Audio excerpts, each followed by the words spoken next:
Сіз дүркін дүние күйін дүние жайлы емес, бір адамның тағдыр жайлы десем, сенесіз бе? Әрине сенбеуіңіз мүмкін. Бірақ бұл шынайы өмірде болған жайт. Қайырлы күн, құрметті көрермендер. Бүгін біз өмірдің өткіншілігін күй тілімен сөйлеткен ұлы күйші Қазанғаптың дүркін дүние күйінің тарихын ашамыз.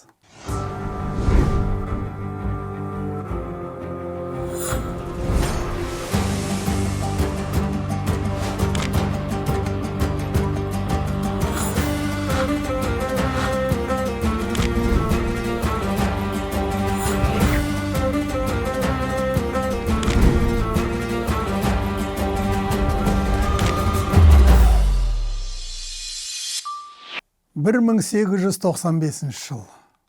Жармола түрмесі. Бұл уақиға Қазанғаптың дәл осы қараңғы қапаста жатқан атақты ақын, әнші, әрі композитор Батақтың сарысымен қоштасуға келген сәтінен басталады. Академик Ахмет Жұбановтың «Ғасырлар пернесі» деген кітабында Батақтың сарысы Жармола түрмесіне екінші рет жабылып, Жаман қалаға, қазіргі Орскіге айдалатын болған. Таңғаларлық жайт, дәл осы сары ақынмен қоштасуға айт бұжыр деп аталатын елден 3000 адам барған. Бұл қазіргі Шалқар, Мұғалжар, Жұрын төңірегіндегі о шеті мен бұ шеті 500 шақырымнан астам жерді алып жатқан байтақ ел. Осы кезде жем бойында жүрген Қазанғап та атына қамшы басып, Жармола қайдасын деп жолға аттанады. Соншама жерден ат сабылтып келген күйші ағасын көрген батыр сары өлеңдетіп мұңын шағады. Қазанғап кетерінде сарымен құшақтасып, қоштасып, ұнжырғасы түсіп, ақынның қайғы шерімен алып тұлғасын көкірегіне берік сақтап қайтады деп жазған болатын. Батағұлы сары 19 ғасырдың екінші жартысында кіші жүздің Тілеу руынан шыққан тұлға. Аталар мөңкеби өз заманында аса тапқыр, ердің құнын екі ауыз сөзбен шешкен адам болған. Сарыда сөзге шешен, әдемі дауысы бар, жыр дастандарды жатқа айтатын сымбатты жігіт болып өседі. Оның қудаланып, түрмеге қамалуының басты себебі ағайын арасындағы алауыздық пен күндестік болады. Бар айыбы қыз Қосанға махаббаты. Қосан болса, Төртқара руының бір белдісіне жас күнінен айттырып қойған қыз болатын. Сары бозбала күнінен ғашық болған қыз Қосаннан бас тартқысы келмейді. Сәті түссе, сүйгенімен кездесіп жүреді. Қыздың әкесі Сидақ өзі ешкімге теңдік бермейтін өр кеуделі адам болатын. Екі жастың арасындағы ғашықтық сезімдерін пайда болған біліп қалса да, ерке өскен бір беткей қызына батып, еш нәрсе айта қоймайды. Бір атадан тарайтын 6-10 қызай ұрпақтары көптен бері алауыз боп жауласып келе жатқан жайы бар еді. Ел алдында абыройлы, қызайдан шыққан болыс Мырзағұлға Шолан болыс бірігіп, сарыға қастандық жасамақшы болады. Қосанның берулі жері Төртқараға кісі салып, Қосанның қылықтарын айтып, оларды да сарыға өшіктіреді. Онсыз да бір-біріне өшігіп жүрген екі ауыл болмашы нәрсеге таласып, Бақсыкөл деген көлдің басында төбелесіп қалады. Сол жерде Шоланның ағасы Есенаман таяққа жығылып өледі. Есенаманның өлімін Мырзағұл мен Шолан сарыға жабады. Сөйтіп оны алғаш рет ол кезде Жармола атанған Ырғыздың түрмесіне жауып тастайды. Сары Жармоланың түрмесінде 1 жылдай жатады. Анау мынауға қайымға қаймайтын ол 10 шақты солдатқа бой бермей түрмеден қашып шығады. Көп замай сүйгеніне жолығып, айқай шу басылғанша Бесқалаға барып бас сауғалайтындығын баяндайды. Қосан болса, сарыға қайда жүрсең де менің көзімде көріп сақтап жүр деп естелікке мақпал қол қап тігіп береді. Қосанмен қоштасқан сары Тарлан атты жүйрігіне мініп, Бесқала қайдасын деп Қарақалпақ еліне жолға шығады. Қарақалпақ елінде 2-3 жылдай жүреді. Ол жерде сарыны зор қошаметпен қарсы алып күтсе де, махаббаттың буымен еліне қайтуды армандайды. Оның үстіне 6-10 қызай ауылдары татуласыпты деген хабар келеді. Хабарды ести сала еліне оралады.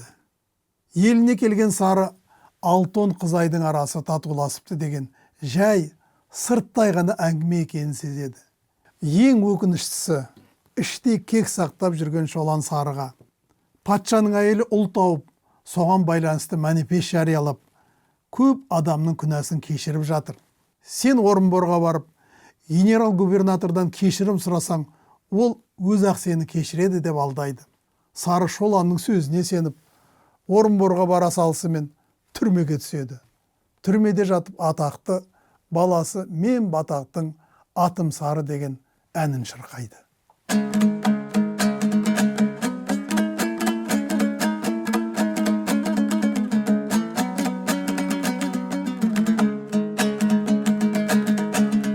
Баласай, мен батақтың атым сарай, дейді ғой сары-сары жұрттың бәрі. Қас дұшпан айтқаным көнбейсің деп, Жармола түрмесіне тұтқындай. Жармола түрмесіне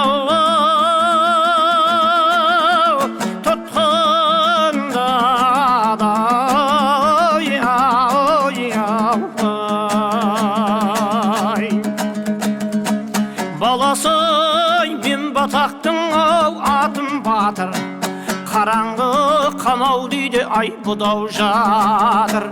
12 ай абақтыда жатқанымдай, қарашай бір қайнатым болды ақыр. Қарашай бір қайнатым болды ақыр.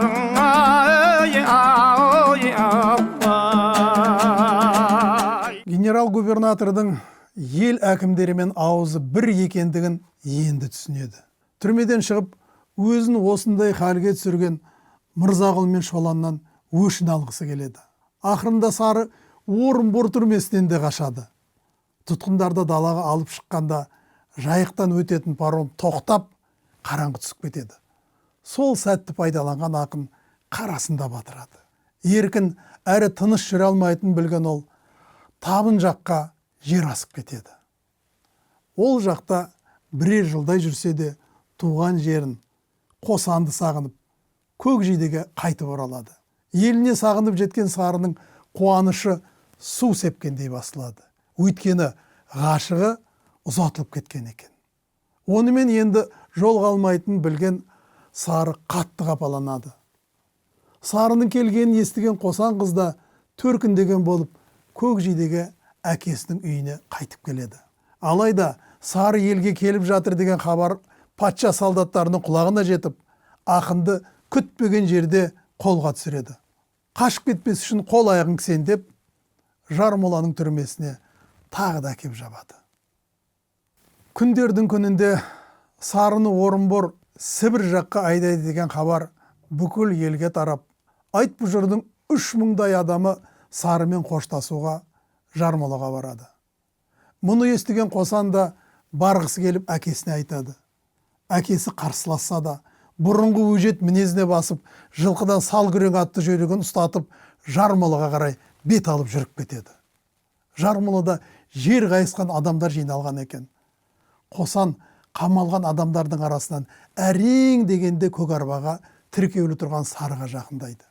О да Қосанды көріп қалып, ішкі сезімін өлеңмен жеткізіп, әнге басады.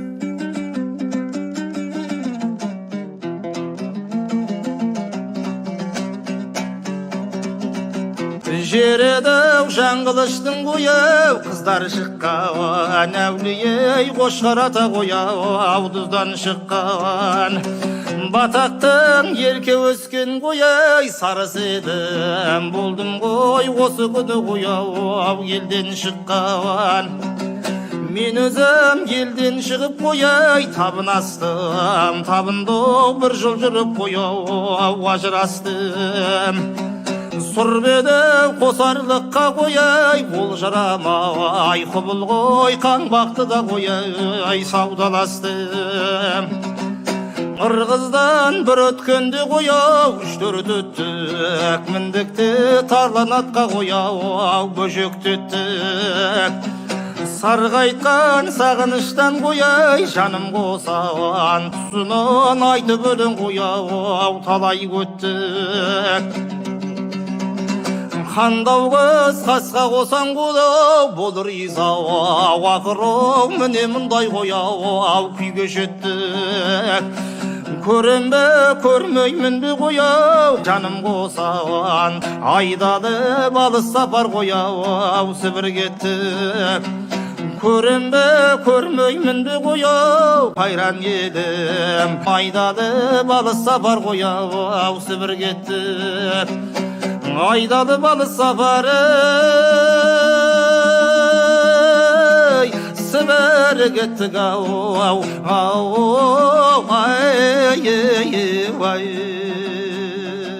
Өлеңнің аяғына жетпей, оны солдаттар айдап алып кетеді.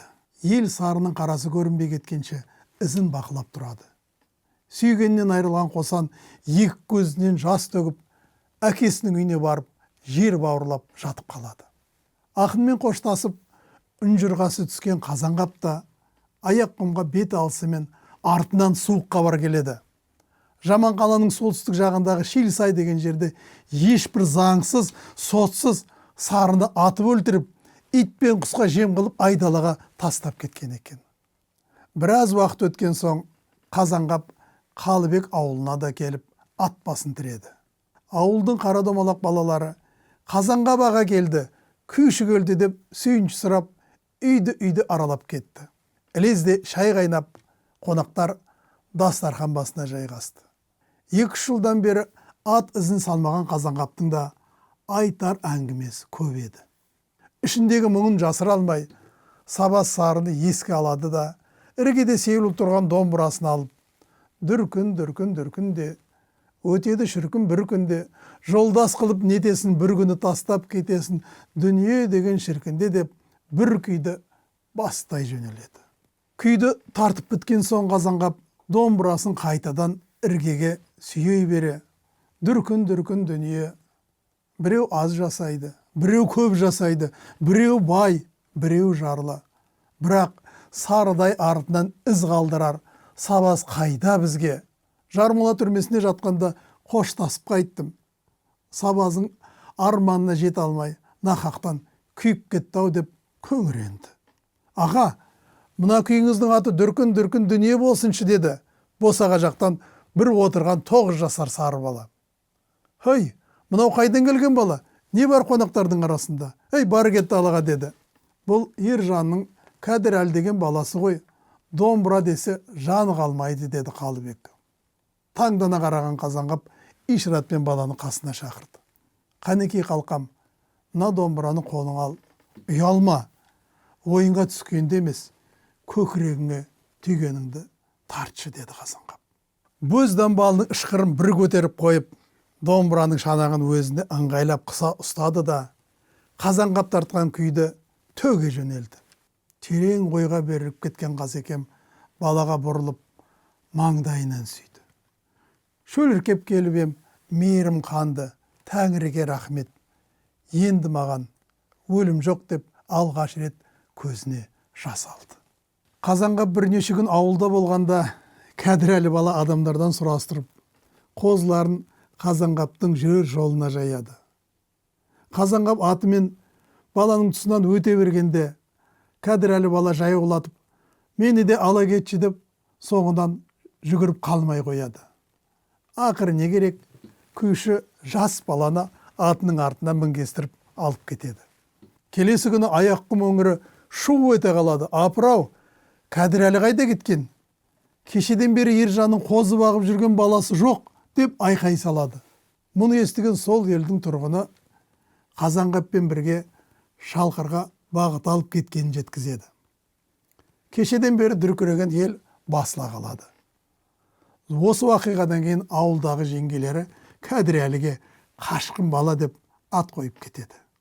Қазанғап сол кеткеннен Шалқар, Жем, Сағыз, Ырғыз бойын аралап, араға 5 жыл салып, Кәдірәліні аяқ-құмға қайтып әкелгенде ел тағы да мәре-сәре болып қалады. Ол бүгінде 14-15-ке келген, домбыраны еркін меңгерген Қазанғап ағасының әбден сеніміне кірген жігіт еді. Ал Қадірәлінің өмірін өзгертіп, Батақ ұлы сарының тағдырын күй тілі арқылы жеткізген Қазанғаптың күйі болатын. Ал егер мұқият тыңдап отырсаңыздар, домбыраның қос шегі дүркін-дүркін, дүркін дүние деп сөйлеп отырады.